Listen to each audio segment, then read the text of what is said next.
भने जस्तो ए अनुहार परे हजुर तिमीले मेरो छोरीलाई बाटोतिर कता देख्यौ? ए तपाईँको छोरी त मेरो बुढीलाई बोलाएर टिकटक खिचाउँदै छ त। गोरुलाई घाँस खिचाउनु पठाएको त टिकटक खिचाउनु पठाएको त पो भएछ त।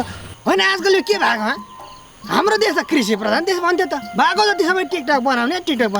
हाम्रो देशलाई त टिकटक प्रधान देशमा बनाएर छोड्ने भयो त यो रोनाल्डोहरूले। हो यो टिकटकले त गर्नु गरेछ। अप्ठ्यारो ठाउँमा बसेर लाइभ गरेछ। कोही रुखबाट चिप्लेर झरेछ, कोही पुलबाट खसेर मरेछ। के भन्नु अब यो टिकटक बनाउनेले त देश निकाला गर्नुपर्छ, अनि मात्रै ठिक हुन्छ। 110% सही हो यो कुरा चाहिँ। ल दाइ गोरु खोलिदिनु। 12 बजी बजा उता जोत्ने नि अनुहार नपरे पैसासम्म 700 ल्याछ ल।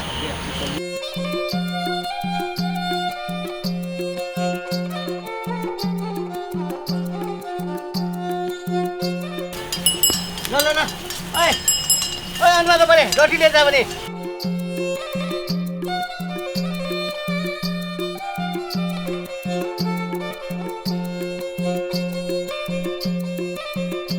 धन्न यो गाउँमा भुत्ले सङ्कट छ र गोरु लगाएर खेतीपातीको काम गरेर कृषिको इज्जत राखिरहेछ, नत्र सबै टिकटकै बुङ्गा।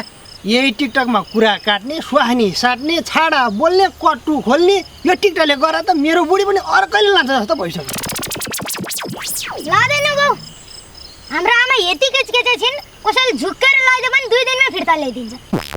हरियो हरियो डाँडामा हलो जोत्ने साथी हो माले हो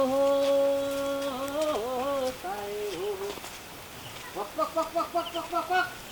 हरियो